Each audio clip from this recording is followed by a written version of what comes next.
Hello, j'espère que tu vas bien, c'est WordPress Sensei et aujourd'hui on se retrouve pour une nouvelle vidéo où on va voir ensemble comment deviser et facturer ses prestations à ses clients. Donc je te partage mes templates Google Sheets que j'utilise personnellement pour mes clients. Donc c'est simplement des modèles sur tableau. Donc Google Sheets c'est comme Excel, sauf que c'est en ligne et c'est gratuit.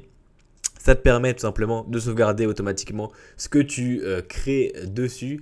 Et moi, personnellement, j'utilise Google Sheets pour toutes mes devis et toutes mes factures. Donc, je te mets les liens en description si jamais tu veux utiliser mes templates. Il y a beaucoup d'outils qui te permettent de facturer et de deviser à des clients, mais souvent ils sont payants. Alors, ils t'ajoutent parfois des options supplémentaires, mais parfois, tu as des options basiques comme la TVA ou la compte qui sont payantes.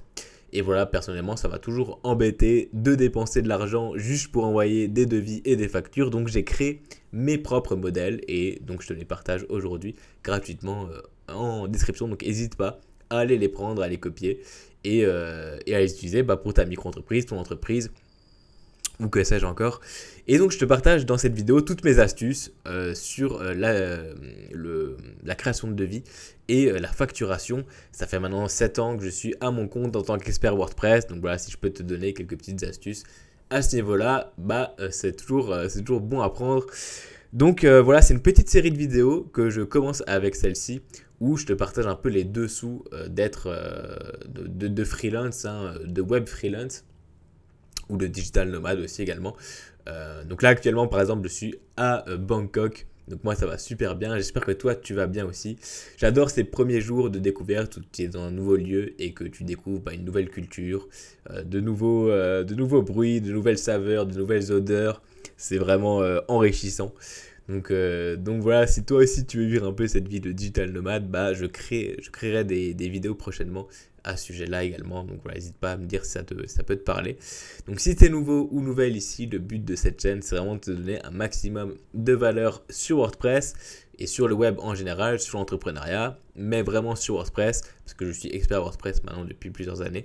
Donc si tu as des suggestions de vidéos, n'hésite pas à me les partager en commentaire ou à m'écrire directement sur l'adresse email que tu trouves dans la section à propos. J'ai également créé un Discord, tu trouveras le lien en description, tu peux venir me parler en direct. Je prends vraiment le temps de répondre à tout le monde, parce que j'adore aider. Donc voilà, n'hésite surtout pas. Et cette vidéo elle est sponsorisée par Hostinger. Hostinger, qu'est-ce que c'est? C'est simplement un hébergeur qui va te permettre de mettre des sites en ligne, que ce soit WordPress ou autre, à partir d'un nom de domaine. En ce moment, il y a des offres Black Friday qui valent vraiment le coup. Ça arrive qu'une fois dans l'année, ces offres-là. Et donc, il y a un premier jet cette semaine, il y a un deuxième jet dans quelques jours. Donc voilà, n'hésite pas à regarder tout ça, je te mets le lien en description. Pourquoi j'accepte leur partenariat? C'est parce que moi-même j'utilise leur service et j'utilise l'abonnement Cloud Startup personnellement avec une soixantaine de sites dessus maintenant. Tout fonctionne très très bien, j'en suis très satisfait et donc c'est pour ça que j'accepte de te partager leur offre. Donc si toi aussi tu as une entreprise et que tu souhaites créer des devis, des factures à des clients et que tu commences à accumuler les projets et je te conseille de partir sur l'hébergement Cloud Startup parce qu'il va vraiment te permettre de mettre jusqu'à 300 sites web dessus. Tu as beaucoup d'espace de stockage, c'est pratique pour refacturer aux clients, l'interface est vraiment propre. Donc voilà, je t'invite à aller regarder tout ça. Et avec les autres abonnements, tu as par exemple la Premium si tu veux te lancer, que tu as un premier projet à lancer, c'est parfait. La Business, si déjà tu as quelques sites qui génèrent un peu de trafic, pourquoi pas partir là-dessus. Et si tu as vraiment pas mal de clients, go sur la Cloud Startup, c'est vraiment la meilleure. L'avantage aussi d'Hostinger, c'est qu'ils utilisent l'IA. Et donc ça te permet de gagner pas mal de temps aussi, ils sont vraiment à jour. C'est selon moi vraiment le meilleur hébergeur à ce niveau-là et à tous les niveaux, au niveau rapport qualité-prix. Et donc là c'est pour ça que j'accepte leur partenariat. Je t'invite à aller regarder tout ça, je te mets le lien en description. Imaginons qu'on part par exemple sur la Cloud Startup, on clique sur sélectionner. Donc là c'est vraiment si tu as déjà des projets, des clients et que tu souhaites les héberger. Moi, je te conseille de partir sur 48 mois directement. C'est là où tu as la meilleure offre. Si tu sais que dans 4 ans, tu seras encore sur le web à faire des projets ou à avoir des clients, je t'invite à prendre directement 48 mois. Tu seras tranquille pour les prochaines années plutôt que de prendre un an. Et c'est là où tu as la meilleure offre. Tu peux utiliser le code promo WPSensei qui va t'ajouter 10% supplémentaire. Et là, tu vois que pour 4 ans, tu es à 345 €, même pas 350, pour héberger jusqu'à 300 sites web sur un serveur. Donc voilà, ça vaut vraiment le coup, sachant qu'après derrière, tu le refactures tout ça évidemment au client. Donc tu prends aussi ta marge et tu peux proposer après également tout ce qui est maintenance, etc. etc. Donc voilà, hésite surtout pas. Si jamais tu as des clients à partir de cette formule-là, au moins tu es tranquille pour les 4 prochaines années. C'est même pas 100 € à l'année et tu as vraiment le meilleur rapport qualité-prix qui se fait sur le marché actuellement. Donc voilà, on va aller sur mon template de devis. Et donc voilà, comment je l'ai créé, j'ai simplement mis mon nom ici, mes coordonnées, avec voilà le lien du site, l'adresse email, le numéro de téléphone, le siret. Le siret, c'est obligatoire sur tes devis et tes factures. Donc voilà, il faut le mettre. Donc je t'invite à copier ce template-là ou à utiliser le tien, mais mettre toutes ces informations-là. Destinataire, pareil, c'est obligatoire sur les devis et les factures. Donc là, tu mets simplement les coordonnées de ton client ou de ton prospect si ce n'est pas encore un client. Là, simplement, j'ai mis un titre devis et facture pour les factures. La date qui est aussi obligatoire. Le projet, si jamais tu veux mettre un lien vers le site du projet ou simplement mettre une petite description, ça peut être pratique cette case-là. Je l'utilise beaucoup. Et après, tu as le numéro de devis ou le numéro de facture. Là, tu gères vraiment ça comme tu le souhaites. Donc là, j'ai simplement mis l'année, donc 2024, et par exemple 4-0 avec un 1 pour le premier de l'année. Et là, tu peux monter jusqu'à 9199 avec ce template là, ce qui suffit largement quand tu démarres. Donc voilà, tu peux jouer avec les zéros pour augmenter ou pas ce chiffre là. Alors pardon, j'ai même ajouté un 0 en plus, donc c'est 99 999, donc c'est vraiment large. Tu vas pas faire autant de devis à l'année, sauf si vraiment tu as une énorme entreprise, que je te souhaite, mais là du coup tu auras un expert comptable qui va gérer tout ça à ta place. Et après, ici, tu peux mettre le nom de tes prestations avec à chaque fois des petits tirets et ton détail. Tu as la quantité ici, tu as le prix unitaire et après, automatiquement, avec une formule, on calcule le prix total. Donc là, tu peux à chaque fois mettre tes différentes prestations, ça va s'additionner et en bas, tu vas avoir le total en hors taxe. Donc j'ai créé un template pour les personnes qui ont pas la TVA à facturer et les personnes qui ont la TVA. Donc c'est exactement la même chose, sauf que là, ici, à la fin, on a la TVA qui est calculée et on n'a pas la petite mention TVA non applicable en vertu de l'article 293B du Code général des impôts, qui est l'article qui définit que voilà, tu es assujetti à la TVA si jamais tu ne dépasses pas un certain chiffre d'affaires en tant que micro-entrepreneur. Donc ça dépend de ton statut. Si tu as la TVA à facturer, si tu as une SARL ou que sais-je, là tu vas devoir utiliser ce template-là. Mais si tu as une SARL, théoriquement, tu es obligé d'avoir un expert comptable, donc c'est lui qui va gérer toute cette partie-là. Mais si par exemple tu es dans la même situation que moi où tu es encore en micro-entreprise mais que tu dois facturer la TVA, bah là du coup tu as ce template là que tu peux utiliser. Donc voilà pour toi. Donc tu as le total qui est automatiquement calculé. Après tu as aussi l'acompte qui est calculé de 30%. Là c'est toi qui vois l'acompte que tu demandes. Personnellement je demande 30%. Pourquoi 30%? Parce que j'estime que c'est le chiffre qui est approximativement juste. Qui est relativement juste pour avoir un premier acompte quand tu démarres une prestation, et ça te permet également de te protéger si jamais il y a un problème avec le client ou même avec toi, avec tes compétences ou avec voilà, le projet en général. Si jamais tu as un souci, tu peux quand même négocier pour garder l'acompte ou voilà, t'arranger avec le client. Au moins tu sais que tu as quelque chose derrière et légalement tu es protégé. Alors que si tu mets pas d'acompte et que tu pars sur un projet et que ensuite le client ne souhaite pas payer, tu risques d'avoir des problèmes. Ça m'est déjà arrivé une fois, alors une fois sur 7 ans, mais ça peut arriver vraiment à tout le monde, et surtout quand tu démarres. Moi, c'était vraiment à mes débuts. Donc voilà, fais attention avec qui tu travailles et n'hésite pas à demander des acomptes. Alors aujourd'hui, j'en demande plus parce que je sais avec qui je travaille et à moins que ce soit des grosses sommes, mais pour des petites sommes, voilà, en dessous de 2000 €, 1500 €, je demande plus d'acompte et au-dessus je demande toujours un acompte de 30%. Là tu peux mettre ce que tu veux. Dans la formule j'ai mis 30% mais tu peux la modifier et mettre ce que tu veux à la place. Tu as ici le bon pour accord avec la date et la signature. Donc là c'est simplement pour que le client puisse signer. Donc là c'est pour le devis. Et tu as également la mention de vie valable 30 jours à compter de sa date d'émission. Ça, c'est également pour te protéger. Si jamais, au bout de 30 jours, tu ne souhaites plus faire ce projet-là pour X raisons, parce que voilà, tu es débordé, ou juste tu ne fais plus ce type de prestation, ou juste tes prix ont évolué, tout simplement, tu n'as pas envie de refacturer le même prix que tu avais proposé à 30 jours si jamais tu as fait évoluer tes prix. Donc mets bien cette mention-là, ça te permet de te protéger. Et donc si le client revient après 30 jours, le devis ne sera plus valable. Donc voilà, c'est toujours des petites... c'est toujours des petites phrases qui permettent de te protéger derrière. Et c'est avec l'expérience que tu vois que ce genre de choses, c'est quand même important. Ça, c'est pour la partie devis. Donc, tu as exactement la même chose avec la TVA. Donc, si tu factures la TVA, calcule la TVA. Là, c'est calculé automatiquement à partir du total hors taxe.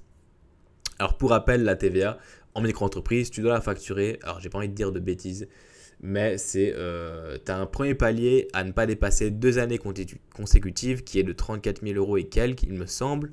Et le deuxième palier qu'il ne faut pas dépasser, et si tu le dépasses, là tu dois directement facturer la TVA, c'est 39 000 €, il me semble. Ça, c'est pour la prestation de service. Donc, comme ce qu'on fait là, si tu travailles sur WordPress ou que tu proposes de la création de site ou du SEO ou que sais-je encore, c'est de la prestation de service, ça rentre dans cette catégorie-là. Si tu vends des biens et des matériels, là c'est le double à peu près. Donc voilà, je t'invite à te renseigner. Et donc voilà, une fois que tu as déplacé ce plafond-là, tu dois facturer de la TVA. Et donc, il faut bien mettre tout ça sur tes factures et tes devis. Donc, les factures, c'est exactement la même chose. Tu as la date, tu as le projet, tu as le numéro de la facture. Là, pour les numéros, c'est comme tu veux, hein, c'est uniquement pour gérer ça de ton côté. Il n'y a pas d'obligation, il faut juste avoir un numéro de facture. Maintenant, tu le gères un peu comme tu veux. En général, on met souvent la date. Personnellement, j'utilise plutôt l'année suivie du mois. Donc, par exemple, si on est en novembre 2024, 10 et après le numéro de la facture. Donc là, c'est vraiment toi qui vois. Pareil, tu as le modèle de template de facture avec TVA et sans TVA. Et juste en bas, à la place d'avoir du coup la mention bon pour accord avec la date et la signature, tu as la possibilité de mettre ton RIB, IBAN, BIC ou PayPal ou que sais-je encore. Hein. Là, j'ai mis vraiment ceux que j'utilise moi, mais peut-être que tu as d'autres moyens de paiement. Et comme ça, le client ou le prospect retrouve toutes les informations sur la facture au moment où tu as terminé ta prestation et que tu lui as envoyé les informations. Ça évite à chaque fois envoyer un RIB en séparé, au moins tout est ici. Et donc on va par exemple faire un devis pour de l'hébergement web. Là, ce que je ferais, c'est simplement que dans le titre de la prestation, je mettrais par exemple hébergement web sur 1 an. Et là, tu peux mettre par exemple les dates du 10, alors on est le 1, pardon, du 1 novembre 2024, puisque l'hébergement en général on le facture sur 1 an. Là tu pourrais très bien mettre 01 10 2025, hop, ou sur plusieurs années si jamais tu factures sur plusieurs années. Et dans le détail, tu pourrais très bien mettre par exemple nom de domaine. Si tu comprends le nom de domaine dedans, précise bien à chaque fois 1 an pour te protéger. Dans les devis, dans les factures, mets toujours toutes les informations, comme ça tu es tranquille. Il n'y a pas de souci après derrière. Parce que c'était indiqué. Une fois que c'est écrit, t'es protégé. Si c'était pas écrit, il y a toujours un flou et ça peut tu te tires en fait une balle dans le pied. Là, tu peux mettre évidemment hébergement web. Tu pourrais très bien mettre aussi, par exemple, maintenance mensuelle. Alors voilà, tu mets ce que tu veux hein, comme information. Et là, par exemple, si tu mets maintenance mensuelle, précise bien ce que tu fais. Si par exemple tu mets à jour PHP, mets-le dans la description ici. Si tu mets à jour les plugins, pareil, mets-le. Le thème, etc. WordPress, donc le corps de WordPress, pareil. Remplis toutes ces informations-là, comme ça, c'était écrit. Tu peux aussi mettre par exemple sauvegarde automatique si par exemple ton serveur sauvegarde automatiquement par exemple avec Hostinger. Automatique sur un journal de 30 jours, ce qui est le cas de Hostinger. Tu peux par exemple mettre ça pour assurer le client, voilà, et lui dire que automatiquement son site est sauvegardé tous les jours sur un journal de 30 jours, donc on peut revenir 30 jours en arrière. Donc ça dépend de ton hébergeur. Tu peux aussi le faire manuellement, tu peux le proposer manuellement. Donc là vraiment tu mets ce que tu veux comme détail de prestation en fonction de ce que tu proposes au client. En quantité, tu mets ce que tu veux. Donc là, par exemple, pour l'hébergement web, on serait que sur un hébergement. Prix unitaire, pareil, tu mets ce que tu veux. Je ferai une vidéo où je te partage mes prix, mes tarifs en totale transparence parce que voilà, j'ai aucun problème à partager tout ça. Je préfère être transparent et te délivrer un maximum de valeur plutôt que de dire n'importe quoi. Et voilà, ça donne aussi un peu une idée de comment tu peux faire en sorte de vivre de ta passion. Voilà, il faut aussi que tu rentres dans tes clous.